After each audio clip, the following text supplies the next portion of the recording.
ಲೈಫಲ್ಲಿ first time scam ಆಗಿದೆ. ಅಜೀಬಾಗೋಯ್ತು ಹಂಗೇನೆ. Hello everyone, welcome back to my YouTube channel and welcome to my daily mini vlogs day 18.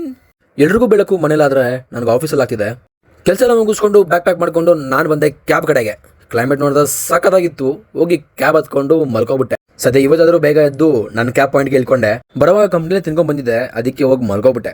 ಎದ್ದು ನೋಡಿದ್ರೆ ಆಗಲೇ 1 ಗಂಟೆ ಆಗಿತ್ತು. ಎದ್ದು ಫ್ರೆಶ್ ಅಪ್ ಆಗಿ ಈಚೆ ಹೋಗೋದಕ್ಕೆ ರೆಡಿ ಆಗೋಣ ಅಂತ ಹೇಳಂತ ಮುಂದೆ ಹೇಳ್ತೀನಿ. ಸೊ ನಾನು ಯಾವುದೇ ಬಟ್ಟೆ ಹಾಕ್ಕೊಂಡ್ರು 3 ವ್ಯಕ್ತಿ ಹತ್ರ ಖಂಡಿತ ಕೇಳ್ತೀನಿ. ಯಾರಪ್ಪ ಅಂತಂದರೆ, ಒಂದು ಅಮ್ಮ, ಸೆಕೆಂಡ್ ಬೇಬಿ ಆ್ಯಂಡ್ ಥರ್ಡ್ ನನ್ನ ತಮ್ಮ. ಚೆನ್ನಾಗೇ ಇರ್ತೀನಿ, ಬಟ್ ಅದೇನೋ ಸೆಲ್ಫ್ ಸ್ಯಾಟಿಸ್ಫ್ಯಾಕ್ಷನ್ಗೋಸ್ಕರ ಕೇಳ್ತೀನಿ. ರೆಡಿ ಆಗಿದ ತಕ್ಷಣ PG ಬಿಟ್ಟೆ.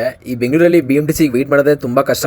ಸರಿ, ಅಲ್ಲಿಂದ ಮೆಟ್ರೋ ಹತ್ತಿ ನಾವು ಬಂದಿದ್ದೆ ಬಸವನಗುಡಿ ನ್ಯಾಷನಲ್ ಕಾಲೇಜ್. ಹೊಟ್ಟೆ ತುಂಬ ಹಶ್ವಾಗ್ತಿತ್ತು, ಮಧ್ಯಾಹ್ನ ಬೇರೆ ತಿಂದಿರಲಿಲ್ಲ. ಊಟ ಮುಗಿಸ್ಕೊಂಡು ನಾವು ಬಂದಿದ್ದೆ ಇವತ್ತು ಕಡಲೆಕಾಯಿ ಜಾತ್ರೆಗೆ. ದೇವಸ್ಥಾನಕ್ಕೆ ಹೋಗಿಲ್ಲ, ರಶ್ ತುಂಬ ಇತ್ತು ಅಂತ ಹೇಳಿ ಈಚೆನೇ ದೇವರ ಮುಕ್ಕೊಂಡೆ.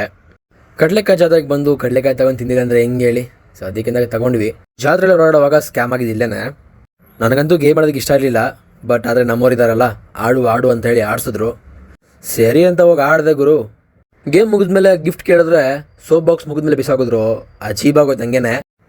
ಹೋಗಿದೆ ಅಂತ ಅಂದ್ಕೊಂಡು ಜಾತ್ರೆ ಓಡಾಡ್ಕೊಂಡು ನಾವು ಮೆಟ್ರೋ ಹತ್ತಿ ಸೀದಾ ಬಂದಿದ್ದೆ PGಗೆ. ತುಂಬ ಸ್ಟ್ರೈನ್ ಹೋಗಿತ್ತು ಇವತ್ತು ತಿನ್ನೋದಕ್ಕೆ ಈಚೆ ಹೋದ್ವಿ. ತಿಂದು ರೂಮಿಗೆ ಬಂದು ಫ್ರೆಶ್ ಅಪ್ ಆಗಿ, ಎಷ್ಟು ಸ್ಟ್ರೈನ್ ಆದರೆ ಏನು, ಕೆಲ್ಸಕ್ಕೆ ಹೋಗ್ಲೇಬೇಕಲ್ವಾ. ಕ್ಯಾಬ್ ಹತ್ಕೊಂಡು ನಾನು ಸೀದಾ ಬಂದೆ ಕಂಪ್ನಿಗೆ. ಮತ್ತೊಂದು ವಿಡಿಯೋಲಿ ನಾಳೆ ಸಿಗೋಣ. Bye bye. Subscribe my channel.